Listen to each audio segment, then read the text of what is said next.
LOREN Legarda, the proponent of this. Thank you. Thank you very much. Thank you very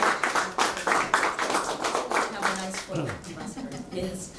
Well, let's not be too formal, but thank you very much, Bert Asuke, Deputy Chief of Mission, Ambassador Tonette Legdameo, and Dr. Ana Labrador, without whom I could not realize my vision, and the great support of the Department of Budget and Management.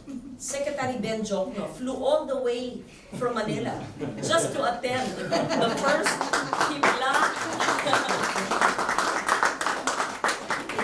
ng Lahing Filipino Traveling Exhibit. Secretary Ben, no, I know that he's here for a tax conference, but a conference is a conference, and that is the focus of his trip. But he he took time out to join us on this traveling exhibit. I really appreciate that. Secretary Ben and I go a long way, and I appreciate his giving his time and showing his support for something so essential to us as a people, and that is our heritage and our culture. And what we're actually trying to do here, Ambassador, is to try to strengthen the bond of cultural diplomacy between the Philippines and Europe, the Philippines and the United Kingdom, the Philippines and the world.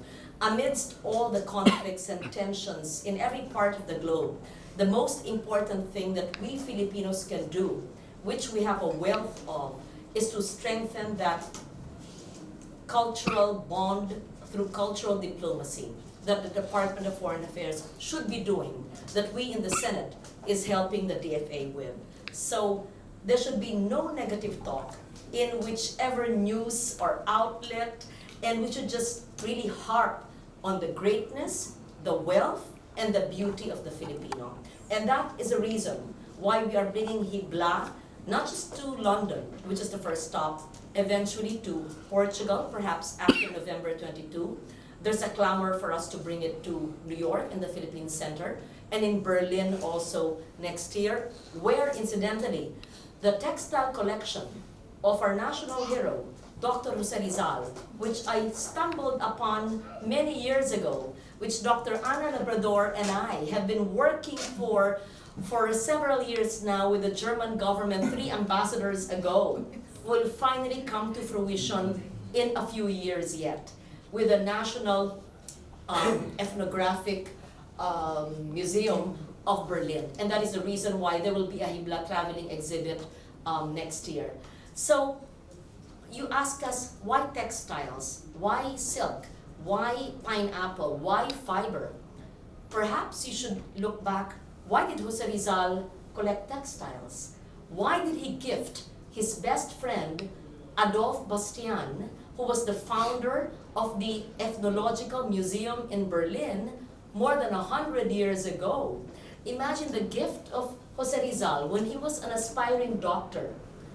A beautiful pineapple barong Tagalog, like Bert Asuke, a beautiful top of a lady, I don't know if that's Josephine Bracken or his sister or his mother's, gifted to him.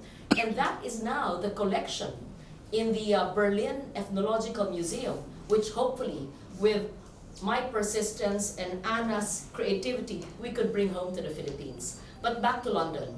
I'm going to Germany, and that's too, that's in the future. Hibla ng Lahing Filipino was actually a vision that I had more than 10 years ago.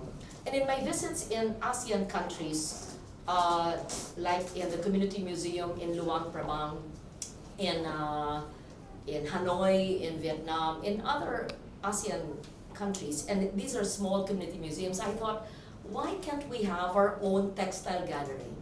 And so I'm so fortunate that I have partners in the National Museum like Director Jeremy Barnes and Dr. Ana Labrador.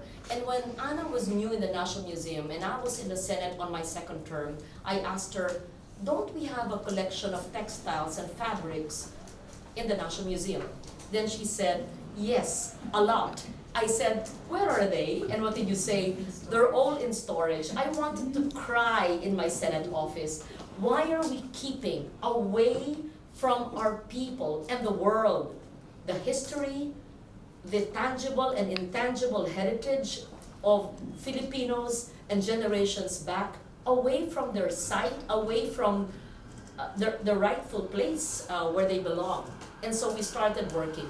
And she said, because no one ever supported it, because we don't have money, because there's no space, because. I said, all of those because we will erase. You have money, you have space, you will have the people, you have my support. I could see her eyes light up, and since then, it's been an exciting many years with the Senate's collaboration, my office collaboration with Director Jeremy Barnes and Dr. Ana Labrador. It is because of this very talented lady and the whole National Museum as an institution that has really brought out the Hibla ng lahing Filipino. For those who don't live in the Philippines, I hope that when you return, just like I've been bringing so many people to the National Museum, they realize, wow, we never realized this existed here. Because indeed, the National Museum has changed a lot, and that's a great understatement. No less than heads of state. We had Prime Minister Abe's First Lady, Akia Abe, who visited. We had the Queen of Spain, Queen Sofia, who visited, and that was when we had just a little room in the Fine Arts building. Now we are in the whole floor of the anthropology, the Museum of Anthropology. And what did Queen Sofia say when she visited the Philippines a few years ago, and I hosted her for a small reception in the gallery? She said, this is the best of the best of the best. And since then, there have been designers like Hermenegildo Yosenia, there have been entrepreneurs like Lady Lynn Rothschild, there have been many students, and during that time, the National Museum would charge entrance fee, though minimal. But again, during one of the budget hearings, Secretary Jokno, I asked them, why do you charge? Ma'am, we need some funds to survive. No, you will survive without charging. Let's open the museum free to the Filipino people. And immediately when it was done, you could see the feedback and the number of students, of people, young people really, that it generated. So we could really see here the convergence of efforts of the executive department, of the legislature, and the whole country. If we only put our minds together, and of course our weavers. What is there to show if we did not immortalize the work of our great weavers, like India Legaspi? Raise your hand. Join us, India. India Legaspi of Kalibo Aklan, and her weaver, Manang Nelia. We also have our weavers from Lumban, Laguna. Yes, and apart from Lumban, taga-Lumban po kayo. This is from Lumban. Yes. So earlier, when you did the embroidery, oh my God, imagine. She did the embroidery in Lumban, Laguna, and we're both in London now. Yes. So our Ambassador Asuke mentioned earlier that the fibers are grown, and the piña pineapple is made in Kalibo. Yes, that's true. And they are brought to Luzon from the Visayas, and they're embroidered by this lady. What is your name? Magdalena. I did not know. I purchased this without realizing it was, but I would meet. It's so serendipitous. So this is really made in Luzon and Visayas, and this is made in Mindanao. So I am Luz Viminda. Yes, it's true. So imagine that the red pineapple, red Spanish pineapple, which is very unique because, as Ana says, it's more than a meter high. And the fiber is extracted from the stalks or the leaves. And that is the kind of loom that has no pako. And that's the kind of upright loom that they use in Kalibo, in Aklan, in Panay, where I'm from. I'm from the province of Antique. We also have our looms and we have our weavers. That is brought to Manila and or Luzon. And the weavers and embroiderers of Lumban and of Taal, Batangas, for Secretary Jokno. Please stay here with us, so you're in our photos. Give me a second. You should stay beside us. So this is, we are all, no, you see, we're all connected. Taal, we have embroiderers in Taal and Lumban. I'm also from Laguna. And we see that this is all connected. So this is just so important to us as a people. And that sense of pride is what we want Filipinos and our friends from other nations to see as we bring our textiles. But it would be best that you come home to the Philippines and see what Dr. Labrador has done in the Museum of Anthropology. So um, to abbreviate my long story of how this came to be, so the National Museum has the Hibla, and recently we opened the Hibla Gallery in Vigan, because the old provincial jail is now the National Museum, and that was a collaboration of the National Museum, of the Senate of the Philippines, of the Department of Budget and Management, and the provincial government of Ilocos Sur. So you see, we Filipinos can get our act together and do good things as long as we focus, as long as we do something good for the country. And after that, we will have Hibla Textile Galleries in Kiangan in Ifugao, in Butuan in Agusan, and in Zamboanga, and in Iloilo City as well, and more to come. So that's the importance of textiles. And we call it the ties that bind. That is both literally and figuratively. If we only do to each other and in our political and national life what we do to our textiles, the ties that bind, there can be no disunity. There can be no tension and conflicts because we just focus on the ties that bind. So on that note, I would like to thank the National Museum for your continuing creativity and support for all my advocacies. Everybody is just on their toes all the time because we're just giving them too much money, the money they never had in the whole existence of the museum.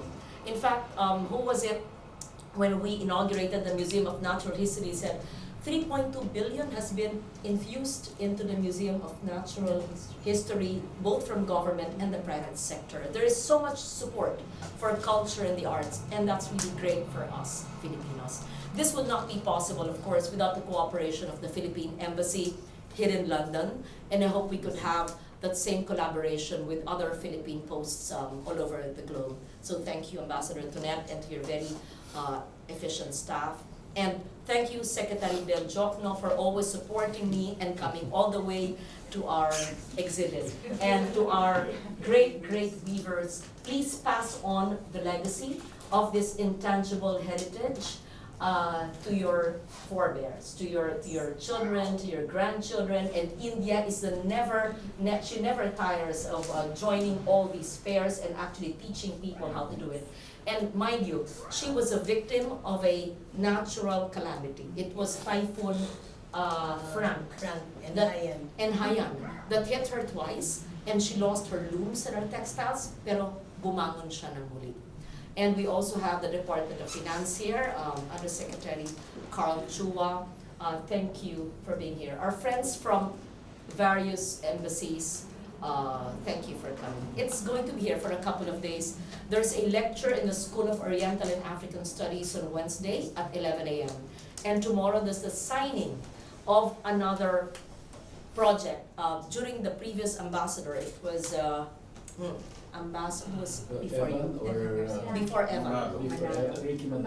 It was Ambassador Manalo. I just saw it on Facebook, and he said, with Dr. Christina Wan of SOAS, I hope she's here. Did you invite her?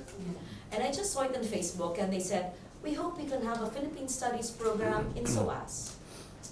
Everybody hopes, and I make their hopes come true. And I said, hope, hope, hope. So I called Ambassador Manalo. It was my last day here during a brief vacation to visit my son, and I said, I saw you on Facebook. Yes, I wish we could do that, but there's no money. I said, there will be money.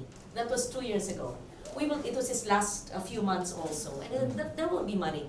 It was not easy because of governmental policies. Finally, we were able to include it in the General Appropriations Act, and the Philippine Embassy, during the time of Ambassador Landameo, is able to work out that memorandum of agreement with the School of Oriental and African Studies, and tomorrow that gift signing where the Philippines will have its place in SOAS, and there will be Philippine studies programs and more lectures about our rich country. The funds are here. And the funds are here. That's most important. After 2 years, I think, yes, after 2 years. That's why the Secretary of Budget is here. Yeah. So thank you very much to all of you. I'm so pleased.